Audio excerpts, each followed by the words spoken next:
Fascist শাসনগোষ্ঠী Awami লীগের মধ্যে এখনো কোনো অনুশোচনা অনুতাপ নেই, তাই এই মুহূর্তে রিকনসিলিয়েশনের সম্ভাবনা দেখছেন না বলে জানিয়েছেন প্রধান উপদেষ্টা doctor Mohammad Yunus. Donald Trump প্রশাসনের দায়িত্ব পালনকারী যুক্তরাষ্ট্রের দুই সাবেক জ্যেষ্ঠ কূটনৈতিক আলবার্ট গাম্বিস ও মার্শ টেন মঙ্গলবার সন্ধ্যায় রাষ্ট্রীয় অতিথি ভবন যমুনার প্রধান উপদেষ্টার সঙ্গে সৌজন্য সাক্ষাৎ করলে তিনি এসব বলেন। প্রায় ঘণ্টাব্যাপী বৈঠকে প্রধান উপদেষ্টা ও সফররত কূটনীতিকরা আসন্ন নির্বাচন, জুলাই গণ অভ্যুত্থান ও এর পরবর্তী পরিস্থিতি, তরুণ আন্দোলনকারীদের উত্থান, জুলাই সনদ ও গণভোট,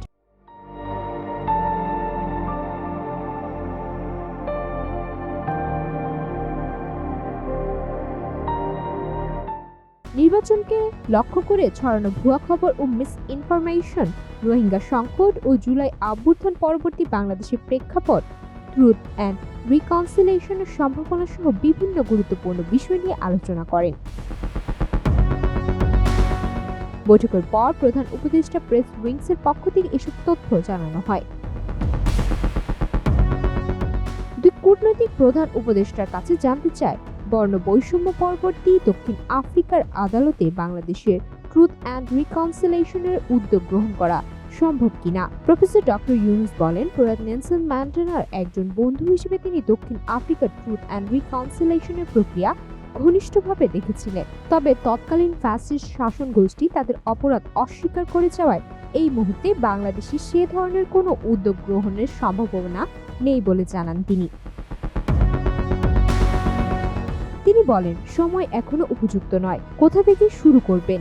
ট্রুথ অ্যান্ড রিকনসিলিয়েশন তখনই সম্ভব যখন কেউ স্বীকার করে যে সে ভুল করেছে, নিজের অপরাধের জন্য অনুতপ্ত হয়, অনুশোচনা প্রকাশ করে।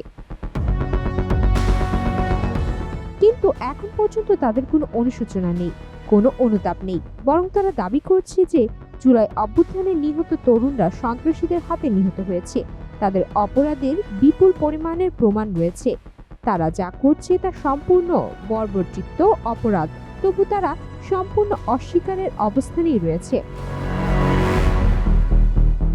প্রধান উপদেষ্টা ডক্টর মোহাম্মদ ইউনূস বলেন, আগামী 12ই ফেব্রুয়ারি নির্ধারিত সময় অনুযায়ী সাধারণ নির্বাচন ও গণভোট অনুষ্ঠিত হবে। এ বিষয়ে অন্তর্বর্তী সরকার প্রতিশ্রুতিবদ্ধ।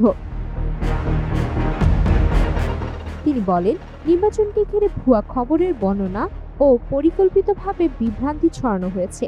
তবে অন্তর্বর্তী সরকার আগামী 12ই ফেব্রুয়ারি নির্বাচন অনুষ্ঠানের প্রতিশ্রুতিতে অটল।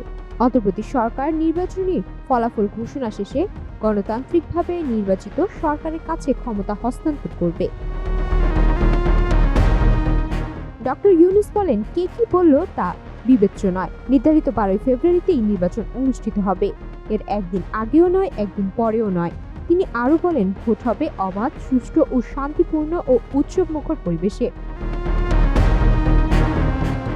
নির্বাচনকালীন সময়ে অন্তর্বর্তী সরকার সম্পূর্ণ নিরপেক্ষ থাকবে এবং সব রাজনৈতিক দলের জন্য সমান সুযোগ নিশ্চিত করে পক্ষপাত মুক্ত প্রশাসন পরিচালনা করবে বলে প্রধান উপদেষ্টা জানান। প্রধান উপদেষ্টা বলেন, অন্তর্বর্তী সরকার গণভোটে হ্যাঁ ভোটের পক্ষে প্রচারণা চালাচ্ছে। জনগণের সম্মতি পেলে জুলাই সনদ গণতান্ত্রিক শাসনের এক নতুন যুগের সূচনা করবে এবং ভবিষ্যতে স্বৈরশাসনের কোনো সুযোগ থাকবে না। সুমাইয়া মিতু, বাংলাদেশ প্রতিদিন।